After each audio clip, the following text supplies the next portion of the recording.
하나님의 말씀 보겠습니다.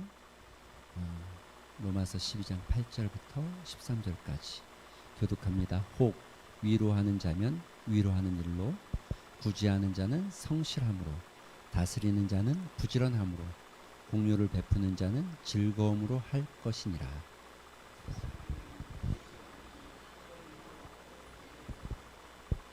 형제를 사랑하여 서로 우애하고 존경하기를 먼저 하며,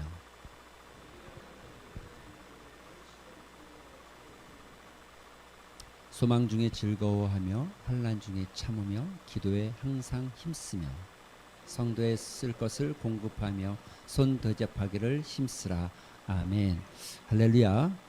할렐루야. 이제 저를 보시면 되겠습니다. 그 2월 한 달이 참 여러 가지로 하나님께서 주신 은혜가 우리 가운데 참 많이 있었던 것 같습니다. 사실 영상으로 보여주기에는 담기에는 너무나 작은 시간이고 짧은 시간이었죠.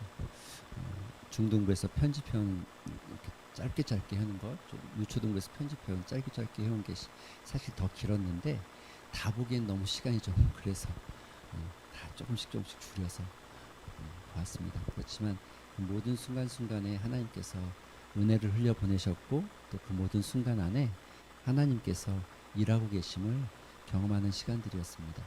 특별히 중직자들도 함께 하는 시간들을 가지면서 많은 것들을 나누고 또 많은 것들을 기도하고 또 우리가 또 꿈꾸는 그런 은혜의 시간이 되었습니다.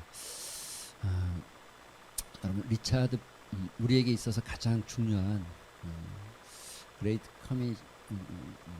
커미션이라고 하죠. 가장 위대한 사명, 이건 그리스도인이라면 다 가질 수밖에 없는 아주 중요한 가장 위대한 일이죠. 온 천하에 다니며 천하의 만민에게 복음을 전하는 것. 우리는 이 땅에 아주 중요한 사명이 있다면 모든 사명은 저 위대한 사명 안에 다 들어갈 수밖에 없습니다. 우리는 저 위대한 사명을 잊어버릴 수 없고 저 위대한 사명에 우리의 생명과 우리의 믿음과 우리의 삶이 걸려있는 거죠. 이건 주님께서 우리에게 명령하신 것이고 주님께서 우리에게 부탁하신 일입니다. 우리가 어떤 일을 하든 어떤 모양이 되든지 이건 중요하지 않습니다. 여러분이 빗자루를 들고 청소하는 일을 하든, 여러분이 나라를 다스리는 대통령이 되든, 또는 여러분이 이 땅 가운데서 무슨 일이 되었던 간에 저 복음을 전하는 것, 그리스도의 복음을 전하는 것은 우리에게 부여받은 가장 위대한 사명입니다. 가장 위대한 계명이 있습니다. 예수께서 이렇게 말씀하셨습니다. 내 마음을 다하고 목숨을 다하고 뜻을 다하여 주 너의 하나님을 사랑하라 하셨으니 이것이 크고 첫째 되는 계명이요. 또 둘째는 이와 같이, 어떻게 해요? 이와 같이, 여기에 이와 같이가 니꼬르입니다. 어디랑 니꼬르입니까? 하나님과 니꼬르가 되는 거죠. 하나님과 동등하게 되는 거죠. 하나님께 하는 것처럼 이와 같이 하나님께 너희가 해야 되는 것, 어떻게 해요? 위에 있는 그 말씀이죠. 너의 마음을 다하고 목숨을 다하고 뜻을 다하는 것. 목숨을 다하고 마음을 다하고 목숨을 다하고 뜻을 다하는 것. 이걸 그대로 이웃에게 하는 것. 내 이웃, 이와 같이 내 이웃. 그런데 여러분, 이 마음을 다하고 목숨을 다하고 뜻을 다하는 이거, 신명기에는 힘을 다하고까지 4개인데 마태복음 3개죠. 마음, 목숨, 뜻, 힘은 빼고 그런데 이게 다 들어가 있는 거죠. 다 들어가 있는 거죠. 이걸 한마디로 뭐라고 하냐면 내 몸과 같이라는 건 너의 생명, 너의 삶을 드리는 것, 이렇게 얘기하는 거죠. 이것이 하나님께서 우리에게 주신 위대한 계명입니다. 계명. 우리가 이 두 계명은 떨어질래야 떨어질 수 없는, 우리는 복음을 전하는 일과 사랑하는 일, 또 사랑하는 일과 복음을 전하는 일, 이거는 두 가지는 다 이렇게 병행되어 있는, 어떤 것도 뺄 수 없는, 복음을 전한다는 건 사랑을 전하는 것이고 사랑을 전한다는 건 결국 복음을 전하는 것이 되어지는 거죠. 이 일이 우리에게 가장 가치 있고 소중한 일이 되어지고, 그리스도인이라면 누구나 이와 같은 일들을 해야 하는 거죠. 리차드 포스트가 이렇게 얘기합니다. 아주 유명한 리차드 포스트의 기도라는 책은 아주 베스트셀러이고 또 청년들은 한 번 정도 읽어볼 만한 제목이 돈, 섹스, 권력입니다. 돈, 섹스, 권력. 그러니까 돈, 섹스, 권력이 이 그리스도인들을 유혹하는 아주 무서운 힘이 있다는 이제 리차드 포스트가 이 문화를 읽는 힘으로 책을 썼는데 이 책도 많이 팔렸죠. 많이 팔렸죠. 리차드 포스트 이렇게 얘기합니다. 우리의 영적인 활력이 지쳐 있다고 생각된다면 또 성경 공부가 오로지 무미건조한 말들로만 이끌어낸다면 그리고 기도가 공허하고 텅 빈 느낌이 든다면 풍족하고 즐거운 베품이야말로 바로 우리에게 필요한 가장 중요한 처방. 풍족하게 베푸는 것은 우리 삶에 있어서 가장 중요한, 여러분 우리의 신앙에 리차드 포스트의 말은 이겁니다. 여러분 신앙이 예배를 드려도 몸이 건조하고 뭔가 성경 공부해서 알아가기는 하는데 이것도 좀 드라이하고 답답하고 기도를 하긴 하지만 내 기도가 마치 허공을 울리는 텅 빈 공간에 마치 채워지는 듯한 느낌이 든다고요? 그렇다면 여러분 아주 좋은 처방이 있습니다. 아주 좋은 처방이 있는데 제가 수많은 신앙과 믿음의 삶을 살펴보면서 또 성경을 살펴보면서 제가 느끼는 것은 여러분 베품이야말로 나눔이야말로 베품이야말로 여러분의 신앙을 아주 뜨겁고 가치 있게 만든 아주 좋은 처방입니다 라고 지금 리차드 포스트가 얘기하고 있는 거죠. 저는 이 리차드 포스트 말에 동의합니다. 우리가 살아간다는 것은 얼마큼 쥐고 있느냐가 아니라 얼마큼 베푸느냐죠. 여러분 우리가요 손을 펴면 손을 쫙 펴면 움켜쥐지 않고 펴면 놀라운 일이 일어나죠. 하나님께서 하나님은 여러분의 손 원하시는 여러분이 펴준 그 손에서 하나님이 원하시는 것을 다 가져갑니다. 그런데 가져가는 것이 끝나는 것이 아니라 또 하나님께서 여러분의 손에 놓기를 원하시는 것을 놓으십니다. 여러분이 손을 웅크리고 있으면 아무것도 뺏기지 않겠지만 하나님은 여러분의 손에 놓기를 원하시는 것을 놓지 않으십니다. 여러분 움켜쥔 손이 그리스도인의 삶이 아니라 펴진 손 대접하기를 힘쓰는 자, 펴진 손.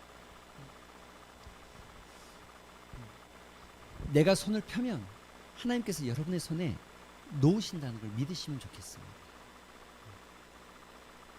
내가 잡으려고 하면 잡히지도 않고 빼앗기지도 않을 것 같지만 그런데 마치 모래알처럼 다 손 사이로 흘러나가는 허무한 것만 남게 되죠. 여러분 펴면 하나님께서 놓으십니다. 저는 이걸 믿습니다. 신앙인들은 이걸 믿는 거죠. 우리는 다 이걸 믿고 살아가는 겁니다. 그리스도인들은 내가 편다고 해서 사라지지 않고 오히려 하나님께서 우리 손에 더 많은 것들을 놓게 하시고 그것을 흘려보내게 하신다는 것. 오늘 말씀은 거기에 초점을 두고 있습니다. 오늘 말씀은 거기에 초점을 두고 있는데 여러분 보세요.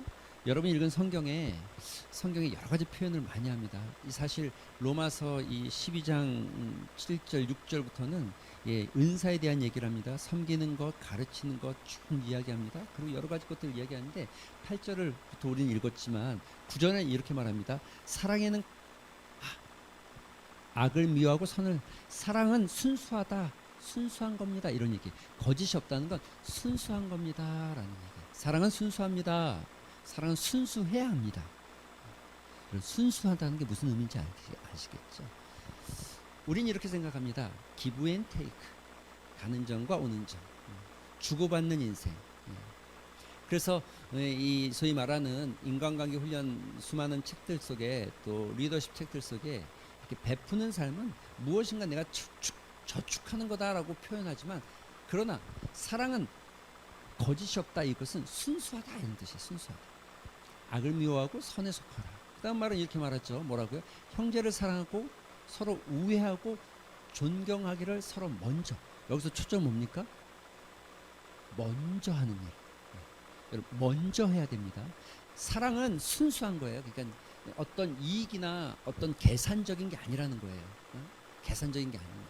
그런데 이 뒤에 나와 있죠. 악을 미워하고 선에 속하라는 말은 이 앞에 걸 수식하고 있는 거예요. 다시 말하면 여러분의 사랑과 여러분의 행위에 어떤 계산적인 말이, 어떤 계산적인 게 담겨 있다면 악한 모양이 될 수 있고 악한 행동이 될 수 있는 거예요. 내 행동 안에 어떤 계산이 담겨져 있지 않을 때 여러분 선에 속한 거죠. 선에. 사랑은 순수한 거니까. 자, 여러분 형제를 사랑하고 우애하고 존경해야 됩니다. 그런데 여기 핵심은 뭐라고요? 먼저 하는 거예요. 먼저가 초점이에요. 먼저 하는 거예요. 먼저. 자, 그리고 11절에 이렇게 말합니다. 부지런하여 게으르지 말고 열심을 품고 주를 섬겨라. 이 앞에는 다 형용사적인 표현인데 뭐 하라는 게 주를 섬겨라는 거예요. 주님을 섬겨라 이렇게 표현하고 있는 거예요. 주님을 섬겨라. 열심히 최선을 다해서. 그런데 이 세 문장을 다 표현하는 그 앞절의 8절이 이것이죠. 혹 위로하는 자는 위로하는 일로, 구제하는 자는 성실함으로, 다스리는 자는 부지런함으로. 그러니까 여러분 지금 은사에 대해서 이야기하고 있지만 이 은사 속에서 두 가지가 중복되어 있는 부분이 있습니다. 구제하는 일, 그 다음에 긍휼을 베푸는 일, 이런 것들을 하는 일, 위로하고 구제하고 또 긍휼을 베푸는 이 일들을 하는 것에 있어서 여러분 뭐 해야 됩니까? 여러분 먼저 해야 되고, 이 일에 있어서 어떻게 해야 됩니까? 사랑은 순수한 거니까 어떻게 해야 됩니까? 계산이 들어가면 안 되는 거예요. 그리고 이 형제를 존경하고 우애하고 어떻게 해요? 가장 핵심이 뭐라고요? 먼저 하는 거. 근데 이 일을 다 하는 걸, 이 지금 형제에게 이렇게 하는, 이렇게 구제하고 또 긍휼을 베풀고 위로하는 이 일이 뭐라고요? 주님을 섬기는 거가 돼요. 할렐루야. 여러분 여기에 구제하는 자는 성실함으로 이렇게 되어 있죠. 성실하다는 게 이 헬라어 원어적인 의미를 좀 더 정확하게 표현하면 이런 표현입니다. 사실은 관대하게 하라는 거예요. 그리고 또 다른 말은 후하게 넉넉 관대하게 하라는 거예요. 이거의 반대말이 무슨 말입니까? 인색함을 하지 말라는 거죠. 인색함. 여러분 인색하다는 게 무슨 뜻입니까? 인색하다.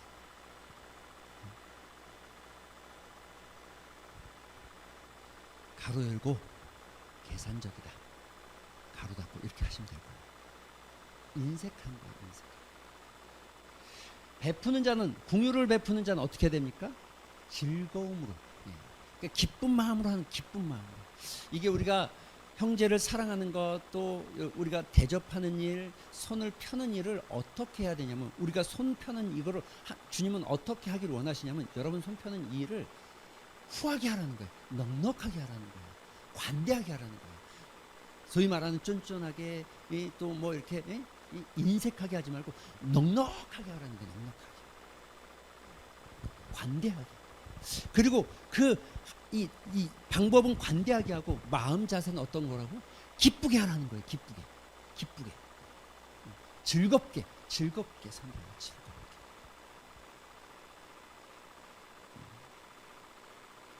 이 대접하는 기쁨이, 나눌 수 있는 기쁨이 얼마나 큰지를 그리스도 안에서 알아가는 건 참 복된 인생인 것 같아요. 이렇게 말합니다. 이 관대함. 그래서 이 관대함이라는 게 뭐냐?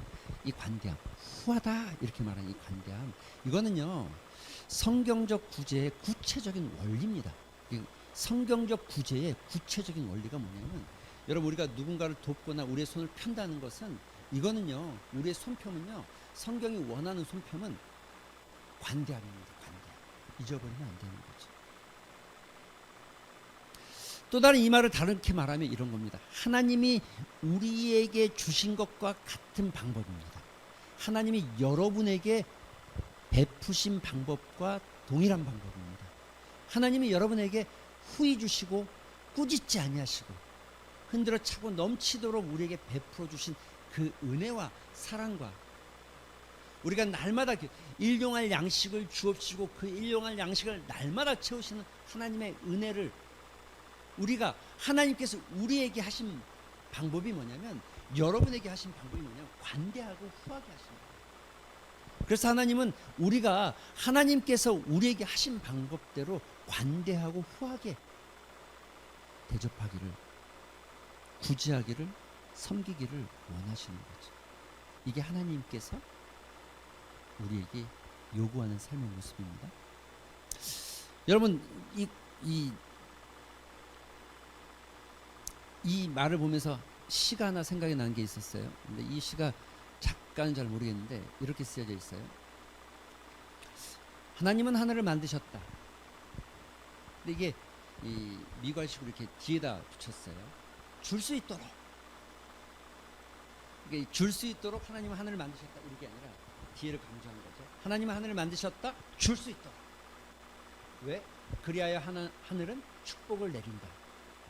하나님은 태양을 만드셨다. 줄 수 있도록. 그리하여 태양은 따사로이 우리를 지킨다. 하나님은 달을 만드셨다. 줄 수 있도록. 그리하여 달은 우리의 밤길을 은은히 비춰준다. 하나님은 공기를 만드셨다. 줄 수 있도록. 그리하여 우리는 이 공기를 호흡한다. 하나님은 땅을 만드셨다. 줄 수 있도록. 그리하여 땅은 열매를 제공한다. 그런데 하나님은 인간을 만드셨다. 줄 수 있도록. 그런데 이 시인은 이렇게 썼죠. 그러나 인간은 이라고 열린 결말을 오픈 결말을 냈습니다. 그러나 인간은 결말을 짓지 않았죠. 근데 이 뒤에 점점점 우리가 뭐가 옵니까? 그러나 인간은 움켜쥐려고 하고, 그러나 인간은 자기 것만을 이기적이다, 교만하다, 욕심, 이 다 같은 단어입니다, 사실. 그러나 인간은 이기적이고, 그러나 인간 욕망이 욕심쟁이고, 그러나 인간은 교만하다. 여러분, 오늘 그 성경의 이 많은 인물 중에 관대함을 나타냈던 이 구제의 한 사람이 있다면 저는 아마 바나바가 아닐까 싶은데, 그의 이야기를 성경이 이렇게 기록하죠. 구브로에서 난 네이족 사람이 있으니 이름은 요셉이라. 사도들이 일컬어 바나바라. 번역하면 위로의 아들이라. 정말 멋진 이름 같아요. 멋진 이름 같아요. 내 별명이, 내 호칭이, 내 별칭이 위로의 사람, 위로자 이렇게 불러주기 시작했던 사람들. 누가요? 사도들이 일컬어 바나바라고 불렀다는 거예요. 위로자라고 불렀다는 거예요. 진짜 멋있는 이름이죠. 그런데 이 바나바가 한 일을 성경 여러 군데 나타냈지만 가장 그가 이렇게 냈죠. 그가 밭이 있음에 팔아 그 값을 가지고 사도들 발 앞에 두어서 구제에게 했다는 거예요. 이게 얼마나 큰 태풍을 일으켰냐면 이런 거였어요. 지금 6월절이 되어져서 예루살렘 성전에 디아스포라 유대인들이 다 모여들기 시작했어요. 사방에서, 유럽에서, 로마에서, 아시아에서, 근동에 있는 사람들이 예배하기 위해서 예루살렘에 다 모였어요. 마치 고향을 찾아가듯이 그렇게 다 모여든 겁니다. 모여들었는데 그 모여든 자리에서 베드로가 설교하기 시작했어요. 예수 그리스도의 복음을 증거하기 시작하고, 너희들이 죽은 그 예수가 바로 생명이라고, 그 예수 그리스도를 통해서 하나님께 나아갈 수 있다는 것을 복음을 증거하자 사람들이 마음이 막 뜨거워지기 시작했어요. 그래서 사람들이 이제는 집집마다 3, 4, 5 모이기 시작했어요. 서너 사람씩, 10사람씩 막 모였어요. 근데 이 집집마다 모인 이유가 뭐냐면 사실 여러 가지 의미가 있어요. 여러 가지 의미가 있는데 그 중에 하나는 이 사람들이 모여서 왔지만 다 잠재할 수 있는 숙소가 마련되어 있지 않았고, 은혜를 받아서 은혜를 나누기 시작했는데 돌아가지 않고 거기서 은혜를 나누기 시작했어요. 그래서 여러분, 이 사람들이 나 혼자 먹을 것이 같이 먹어야 되는데, 지금 함께 그리스도인 된 이 사람이 돌아가지 않으면, 여기 있으려면 뭔가 돌봄이 필요하잖아요. 그래서 사람들마다 자기의 물건을 통용하기 시작했어요. 이해가 되십니까? 자기의 물건을 통용하기 시작했어요. 여러 사람들에게 내 물건을 내어주고 또 함께 쓸 수 있도록 공급하고 내 집을 열어주고 내 음식을 나눠주기 시작했어요. 그런데 그 중에 정말 관대하게 했던 사람이 바나바인 거예요. 그들을 향해서 자기의 밭을 팔아서 그들의 이 필요를 나누어 주기 시작했다는 거예요. 이게 초대교회의 역사입니다. 이 놀라운 역사가 학자들은 베드로의 설교로 모여졌고 바나바의 헌신으로 세워졌다는 거예요. 여러분, 이 놀라운 이 헌신이 초대교회 하나님의 공동체를 만드는, 그리고 이 바나바를 따라서 많은 이들이 동참하기 시작했어요. 근데 그 동참했던 사람 중에 여러분 아는 사람이 한 명 있죠. 아나니아와 삽비라. 그런데 딱 그들에게 쓰여질 적당한 단어가 뭐냐면 인색하다.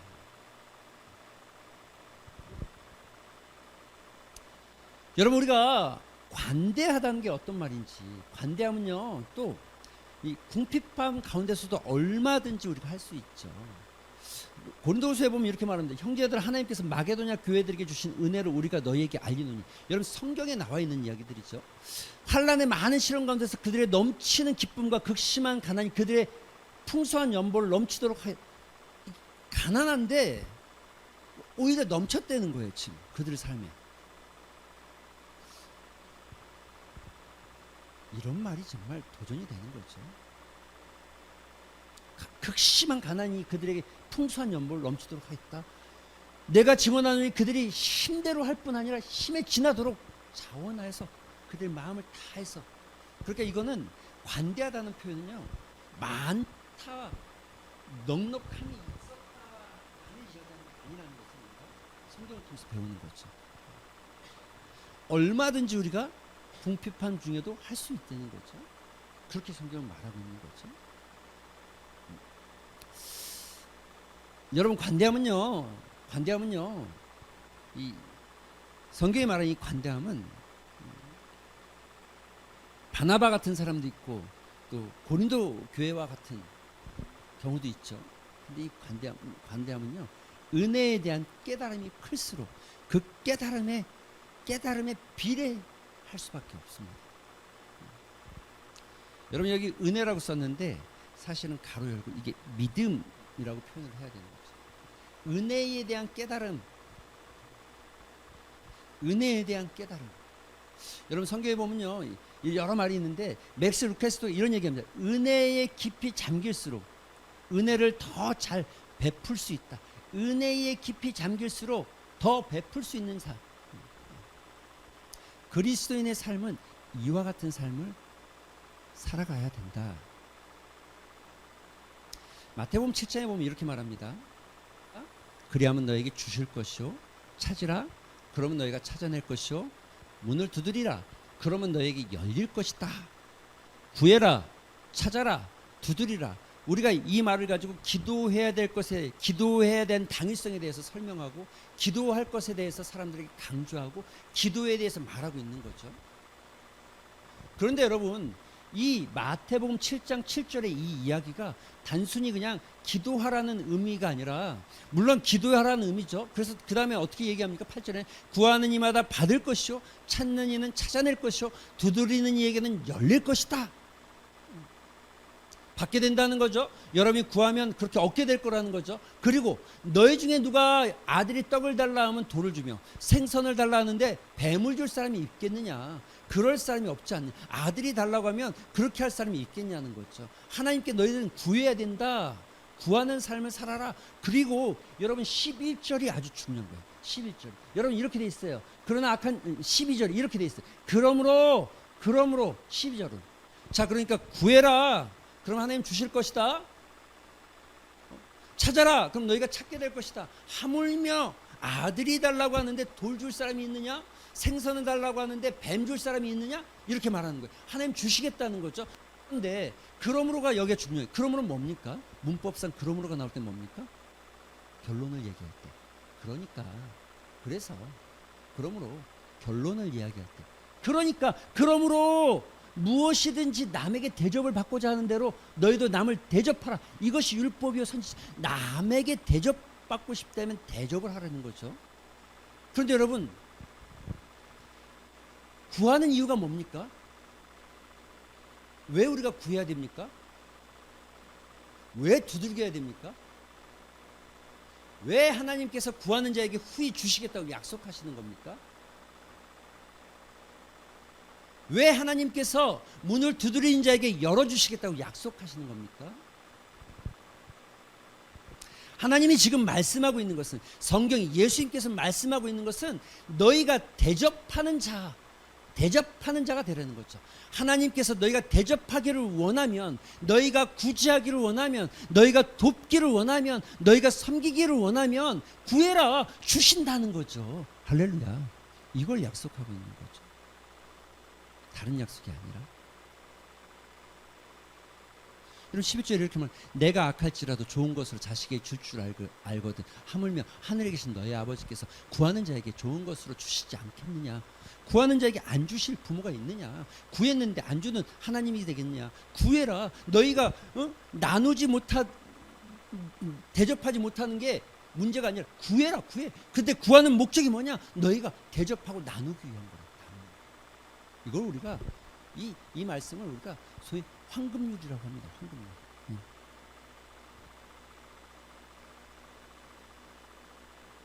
남을 대접하는, 구하라는 거죠. 하나님께서 채우시겠다는 약속하고 있는 거죠. 그리스도인의 삶은 손을 움켜쥐는 삶이 절대 아닙니다. 세상에 교회에 요구하는 것, 우리에게 요구하는 것은 모두가 움켜쥐는 방법을 이야기하지만, 교회는 움켜쥐는 방법을 이야기하는 것이 아니라 손을 펴는 방법을 이야기하는 거지. 이게 교회의 정체성이 다른 거지. 세상은 움켜쥐는 방법을 이야기하는 겁니다. 어떻게 하면 질 수 있는지에 대한 설명을 하는 것이고, 어떻게 하면 잘 질 수 있는지에 대한 설명이고, 어떻게 하면 크게 움켜질 수 있는지에 대한 설명을 하죠. 그러나 성경은 움켜쥐는 이야기가 아니라 손을 펴는 이야기, 손 대접하는 거.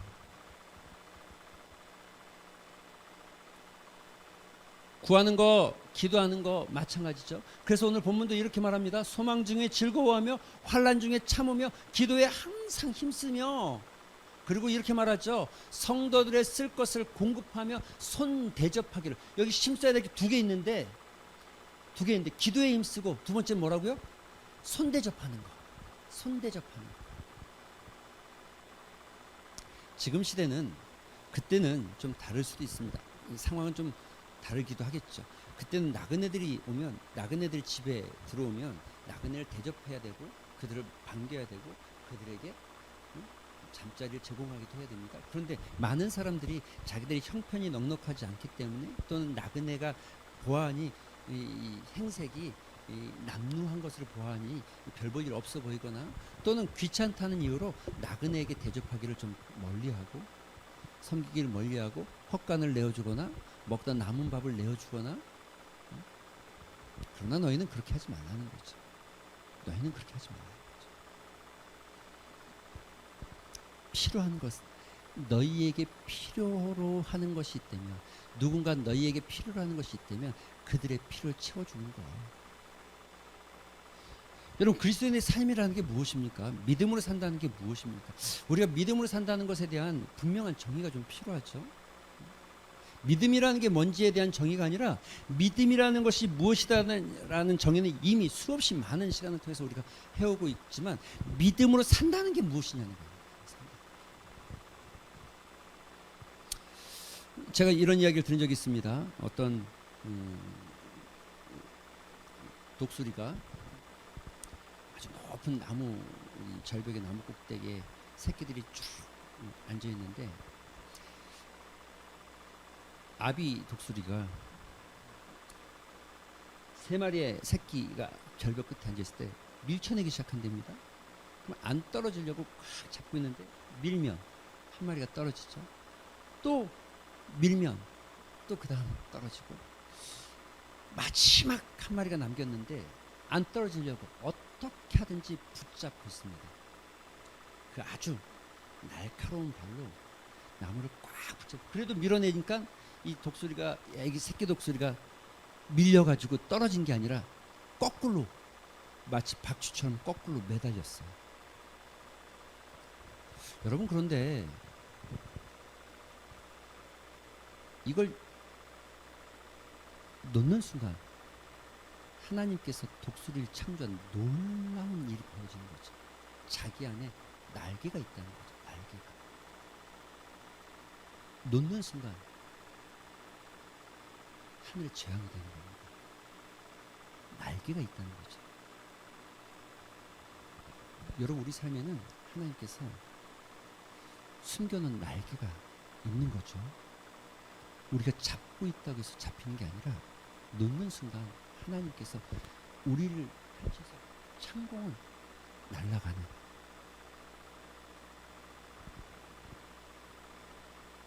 움켜쥐어서 잡을 수 있다고 생각하는 거예요. 움켜쥐면 잡힌다고 생각하는 거예요. 여러분 이거는 우리가 이미 살아가면서도 알고 있는 진리죠. 안 잡힌다는 거. 펼칠 때 여러분을 창조하신 그 하나님께서 발이 아니라, 독수리의 발이 아니라 날개가 더 멋진 비행을 만들어내고 더 멋진 인생을 만들게끔 날개를 펼칠 때, 마치 우리 손을 펼치기 시작할 때 하나님 여러분의 삶을 통해서 놀라운 역사를 만든다는 거죠. 만약에 내가 이렇게 펼쳤는데 나에게 너무너무 부족하다, 구해라. 두들겨라. 기도에 힘써라. 오늘 이 마음이 여러분에게 있게 되길 소망합니다. 그리고 이런 삶이 되어지기를. 그래서 정말 믿음이 관념적인 것이 아니라 삶으로 나타내는 것. 무엇을 믿을까에 대한 정의가 아니라 믿음의 삶이 무엇인지를 여러분이 보여내는 여러분 되시기를 주님의 이름으로 축원드립니다. 같이 찬양 하나 하고 기도 한 시간 가졌으면 좋겠습니다. 아버지, 당신의 마음이 있는 곳